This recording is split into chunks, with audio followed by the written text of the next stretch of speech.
take off West 134. So right now it looks like we're over to the right lane here, working our way. Just trying to see if that's an off ramp or the freeway here. It looks like it's. Yeah, that's what it's looking like, Micah, as we kind of work away. It's kind of a maze of roads down here from up here as we go through, so just kind of keep an eye on it. Yeah, he's in the turn now for that transition to the westbound 210 as he comes around, picking up a little bit of speed. Now you see ground units are right in behind him now. Looks like CHP units in behind him as we come around, and so northbound or westbound 210 from the 134 interchange here, picking up speed, kind of working his way along.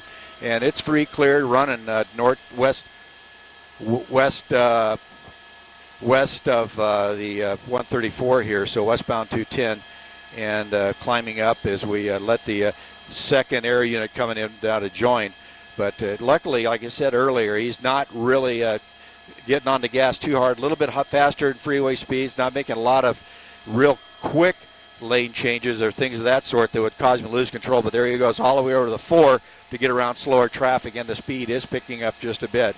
And right there you saw the Sheriff's Air Unit pass through. He has been relieved by the CHP helicopter, and now it's a total CHP pursuit, working our way up through Pasadena, coming around the corner here towards Lowell as we working our way, along the freeway here.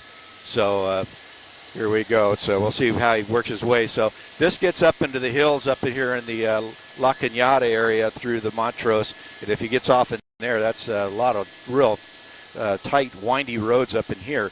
But if he just stays on this 210, it's going to be free flying for him, because there's very little traffic out here he has to deal with. So right now we're continuing on here. Westbound 210 just went under, I believe that was that Lowell that he just went under right by the Pasadena heliport. So here we go now, just continuing number 2 lane, and 3 CHP units behind him, which is the normal pursuit configuration for them. 2 units and a sergeant behind them calling the pursuit and keeping track of it. So right now that's what we're going to see, and they'll continue on until they get up into the Newhall area, which will then be handed off to the Newhall office for CHP. And that's a normal progression that CHP will do. It's just handed off to the different office areas as we pass through them, because of the officers in that area know their area, and it also keeps units from being taken well outside of their normal jurisdiction, normal patrol area.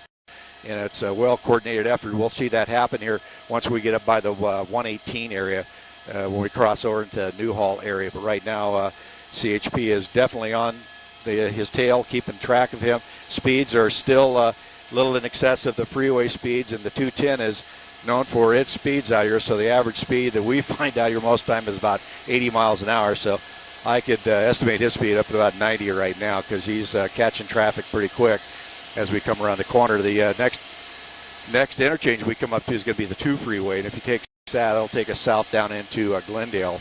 So we'll have to wait for that. But there's a lot of construction out here on the 210 freeway.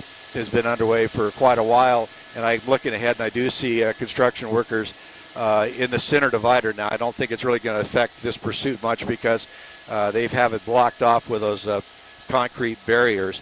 So as we continue on here, he's just passing traffic, using the lanes he needs to use to get around traffic, but not really being crazy like we've seen him, to where they start snapping those lane changes and then end up losing control all by themselves and spitting out.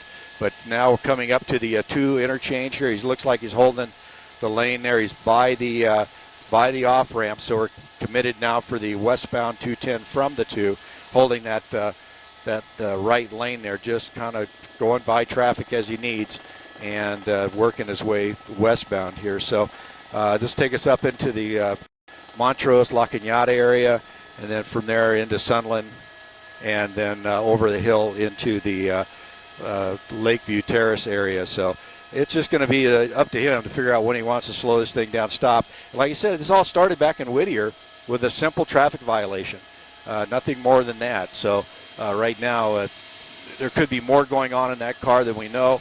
But right now, it's just an unknown. They're going to stay with him as long as they can, trying to develop information on the vehicle, running the plate, checking the plate against driver's records, trying to figure out who the driver is, and if they can contact the registered owner, determine if this car is a fresh stolen or a car that's been stolen and not reported, as they call it, a fresh stolen in the police jargon. But right now, behind the Verdugo Hills, as we work our way westbound up through the valley here, and continuing westbound on the 210.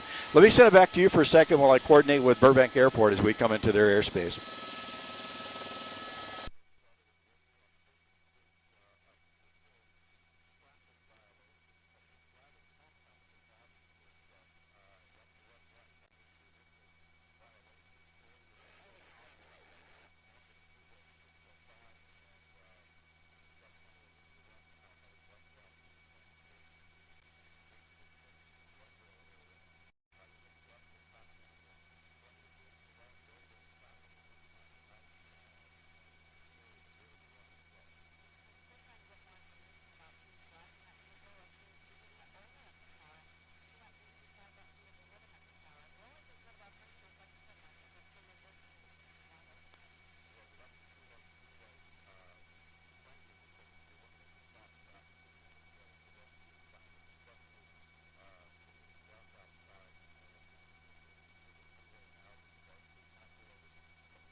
Yep, I'm ready.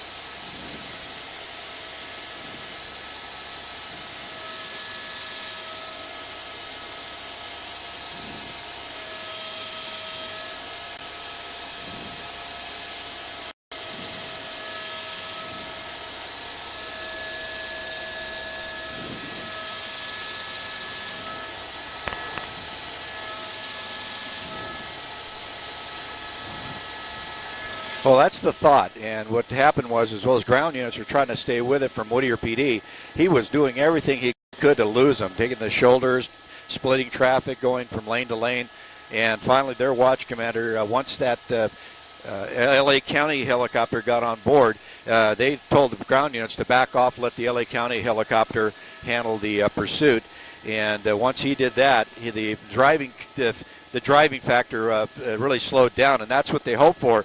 But it's not normally the case on this, to where they'll just keep driving like crazy, even though the air unit's the only one over them.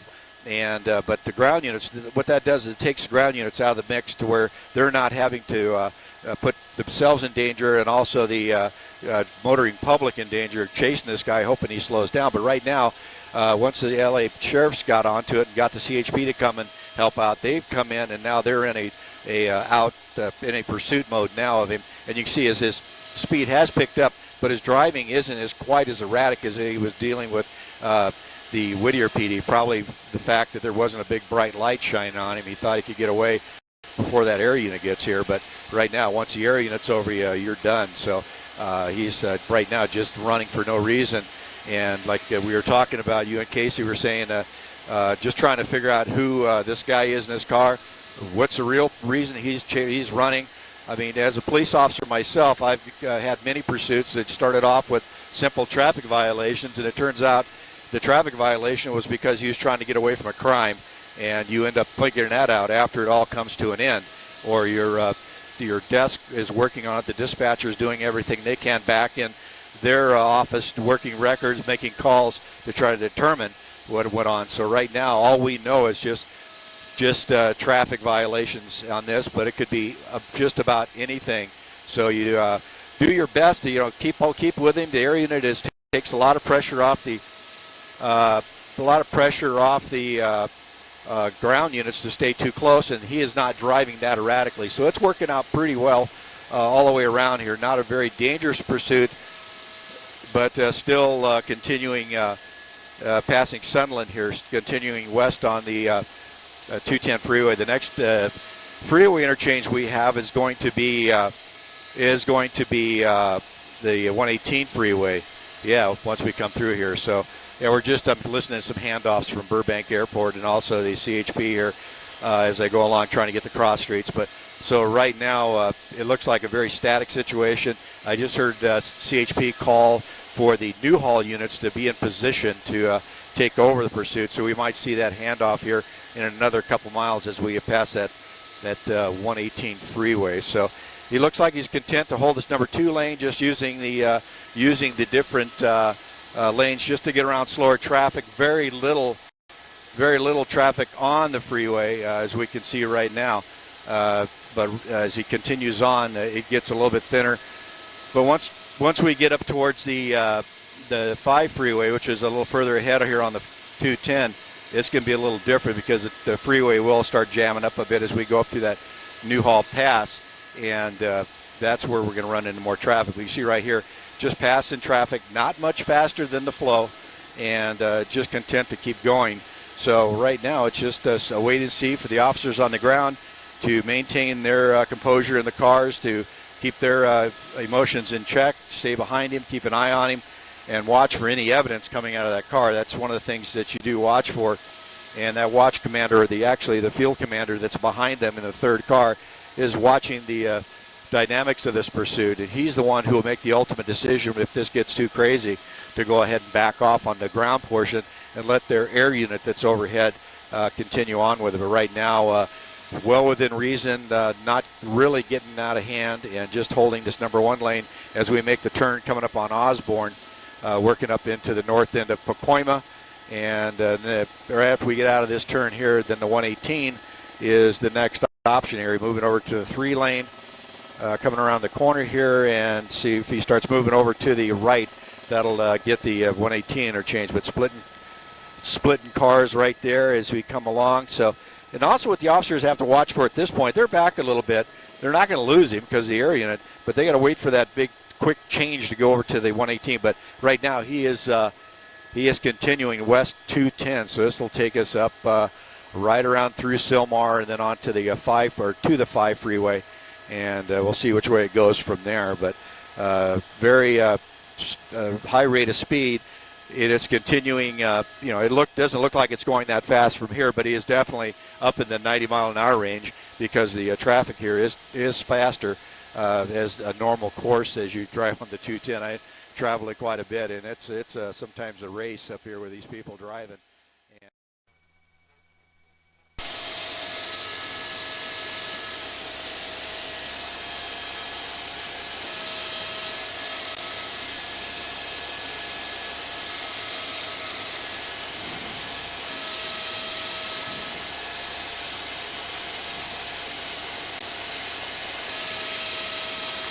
Yeah, we're already past the 118, working our way up towards Maclay here as we enter into the Sylmar area here. Like just holding the number 2 lane at least 90 miles an hour is what the last report we have, and just looking at the way he's passing the other cars. So CHP units are pretty well back. I mean, they're holding a lot further back than they normally would, just letting the air unit handle it. And Newhall, I'm watching for the Newhall units up here because this is about where they'll start getting ready to get involved with us. But continuing here, Hubbard will be the next off ramp up here in Sylmar, and then after we make the turn, the next big interchange will be that 5 freeway. And if he goes north on the 5 freeway, we have the 14 in play. But well away from the area where this pursuit started back in Whittier, as you were saying, with a simple traffic violation, and now working our way all the way through Sylmar. And getting off the freeway there at Rosemead on the 210, kind of unusual there because we couldn't really figure out what he was going to do there. It's just unusual here to get off the freeway, turn around, and get right back on the same direction.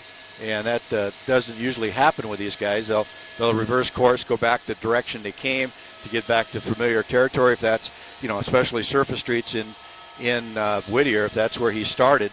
Why was he in Whittier? Why was he on the surface streets there? And what was the dynamics of the pursuit in Whittier. He was, from what we could hear on the scanner for the Whittier guys, they were doing everything they could to stick with it, and luckily did until Sheriff's Air 21 got overhead. But right now he's calmed down a little bit, holding number 1 lane, and like I said, only making lane changes to get around slower traffic. And so right now it's just a wait and see, getting that information from the dispatchers to figure out who this guy is and go from there. But now we're coming up on the bend, the top end of the Sylmar here. This will take us through the area coming up on San Fernando Mission up in this area, and then we'll come into the 210-5 interchange here in just a moment. You see the signs there for it, and he looks like he's committed now for the 5 freeway. I'm just going to have to slow up here just a little bit, let us climb up to get out of the way of the CHP area below us. And let's see here. He's holding the number 1 lane, and this is going to be the sweeper that takes him around pretty quickly here to the right, and we'll take him north 5 freeway. So it looks like he's pretty content to do that. Well, let's see here as he comes around. Yep, he's now committed to the northbound 5 freeway from the 210. So, he's going. He is going for it now as far as getting out of the area where it started, working his way up into Santa Clarita Valley, and hopefully doesn't take us out the 14 into the desert. It'd be unfortunate for us as far as keeping with him. But as we continue north here on the 5 freeway, climbing the hill, coming up to Balboa, and it looks like he's just making those lane changes to get around the slow cars. And if he has somebody in the car with him, what is their involvement here? Are they a victim? Are they just a passenger that really wants to get out of the car, or are they a compadre on a crime? So anyway, so here we go, coming up through here. That's the truck route road you see off to the right there, but it looks like we're continuing here. We'll be coming up onto the auto portion of the 14 where the autos can make their way around and climbing the hill through the Newhall Pass. Go ahead. They're a little bit closer now, but I'm looking up ahead. I was trying to see if I saw the Newhall units. I saw some lights up there, but it turned out to be one of those big rigs that's all lit up. And normally when they get ready for the handoff, they'll get really close to him, just to make sure that the other units get in behind him and they got the right car, because sometimes unless you know exactly what you're looking at, you're coming into this pursuit cold, you might miss it. So yeah, they'll get up close to him to make sure the units identify. And now we're continuing past the 14 freeway, committed northbound 5, and they should be getting a handoff to the CHP. I see some units up ahead here off to the right, and we'll see what happens when they get up here. But normally you'll see the units come on, match the speed, and then jump in. And there's also some construction up here just before Calgrove. So we'll see what there's the truck that I thought was a police car, all the blue lights on it.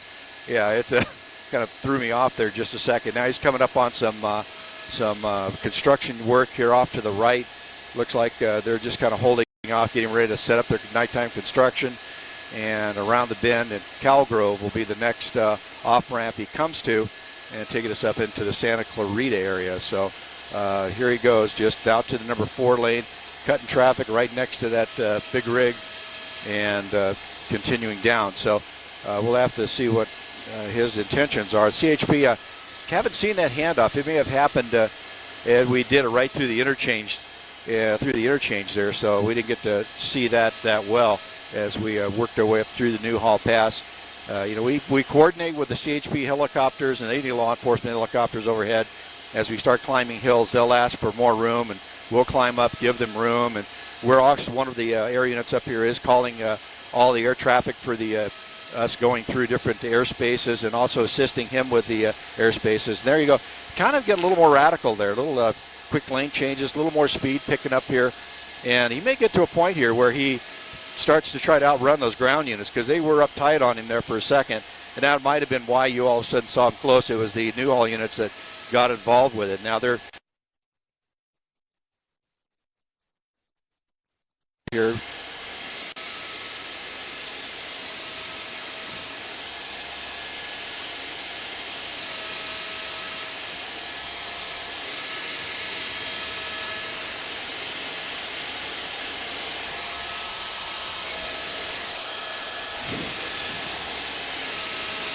They lose us again?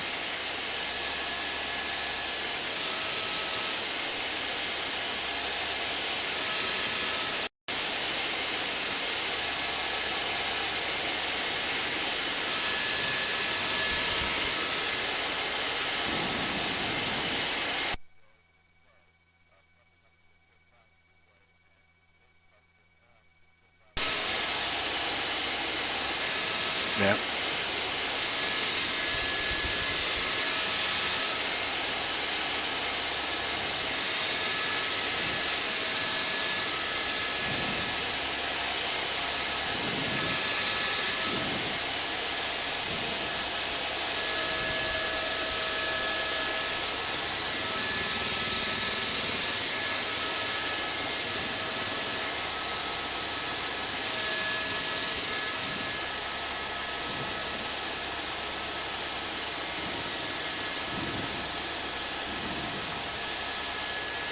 Well, yeah, it's like I was saying, they're being on the surface streets in Whittier and then getting this far north is unusual for them if they're trying to get back to the place they know, unless they're from Bakersfield. But we know that.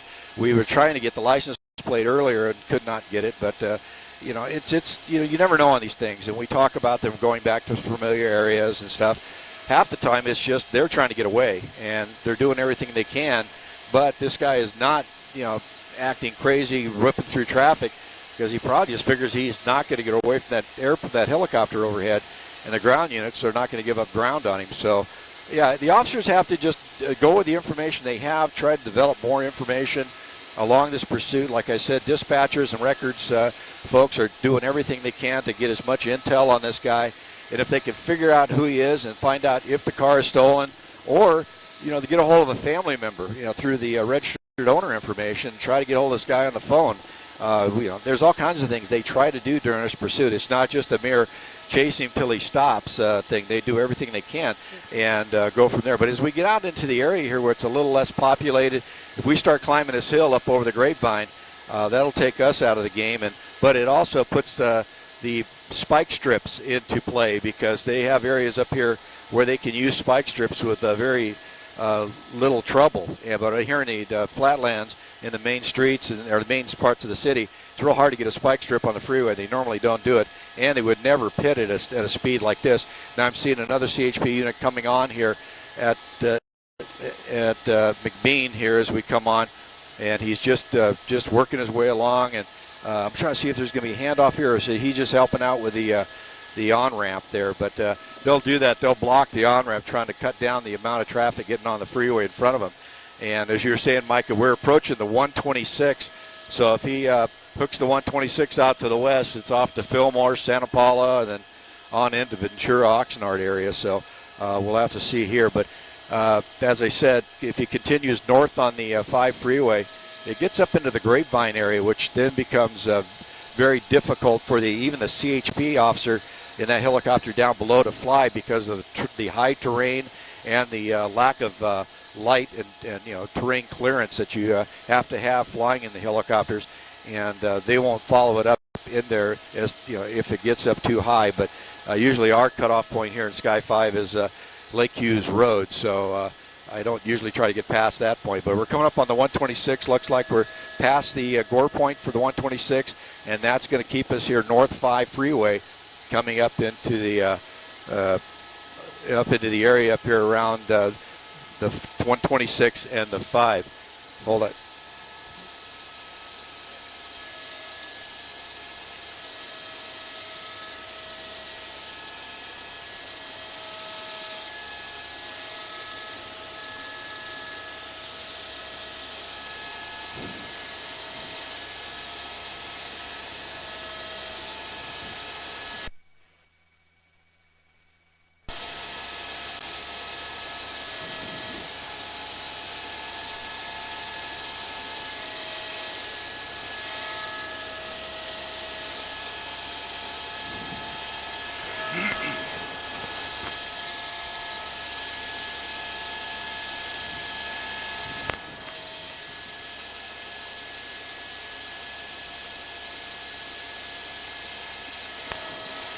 There's not really too much you can do, because you're not going to get up next to him and wave at him like they do in the movies, because you don't know what's in that car.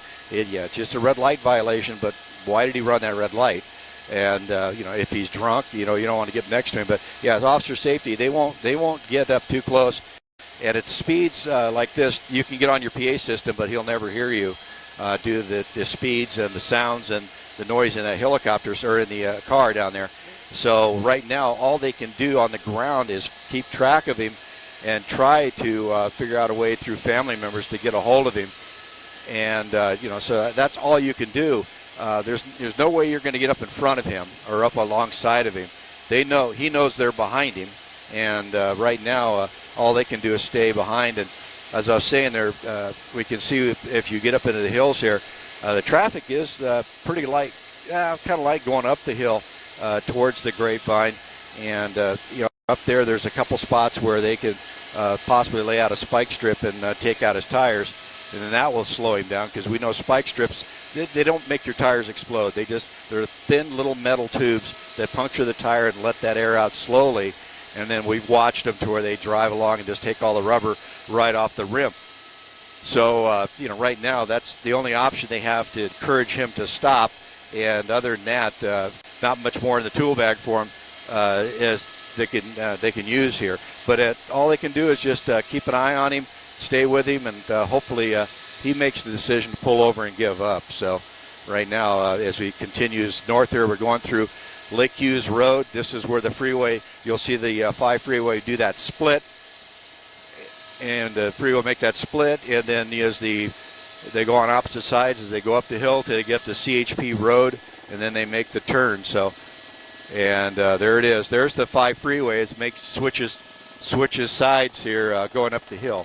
So this is about as far as I can go, because after this point, it's a deep, dark hole up there going through the Tejon Pass in the Grapevine area. So he's continuing on. Looks like he's making no effort to pull over or give up or take an off-ramp.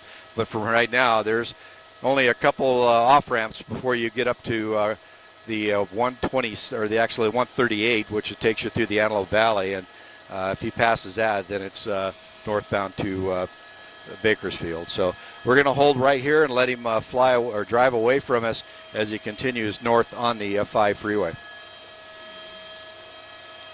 I've lost IFB.